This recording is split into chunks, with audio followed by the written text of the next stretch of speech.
Well, after doing the AFC East last weekend, the next logical step is to move on to the NFC East. So let's go ahead and dive into my 2024 way too early predictions for each NFC East team. So let's go ahead and start things off here with the Dallas Cowboys, who are having a shakeup at the defensive coordinator spot as Dan Quinn left to go coach the Commanders. So now they have Mike Zimmer in at defensive coordinator, and let's see how they do. At home, I have this team beating the Giants, losing to the Eagles, beating the Commanders, losing to the Ravens, beating the Bengals, beating the Saints, beating the Buccaneers, losing to the Lions, and beating the Texans.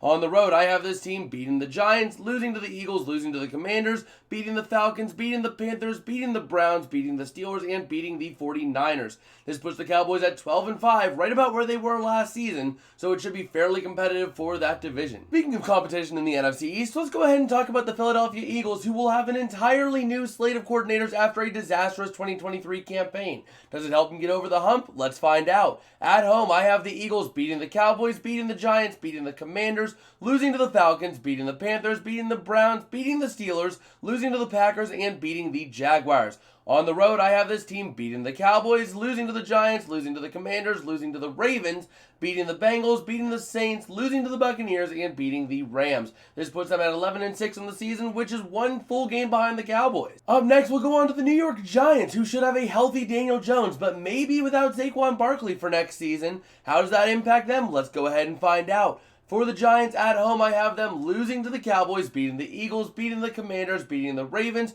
losing to the Bengals, beating the Saints, losing to the Buccaneers, beating the Vikings, and losing to the Colts.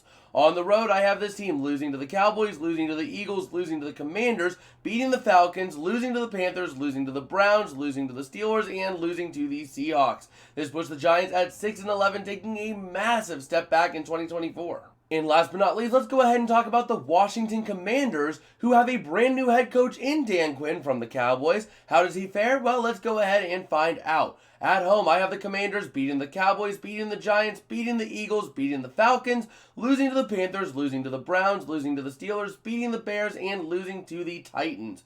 On the road, I have this team losing to the Cowboys, losing to the Giants, losing to the Eagles, losing to the Ravens, losing to the Bengals, beating to the Saints, beating the Buccaneers, and losing to the Cardinals, putting them at 7-10 on the season. So, as you can tell, in 2024, I feel like the NFC East is just going to be a race between two teams, the Cowboys and the Eagles. If my predictions pan out, my standings will be the Cowboys on top at 12-5, followed by the Eagles at 11-6, the Commanders at 7-10, and rounded out by the Giants at 6-11. But I do believe that's about going to do it for me today. If you guys did like, don't forget to smash like and subscribe, as it does help me out a whole lot. And also, go ahead and check out the video down here, or the playlist down here. It should be the playlist of all of my 2024 way too early predictions. So I guess with that, I will see you guys later. Peace out and have a good one.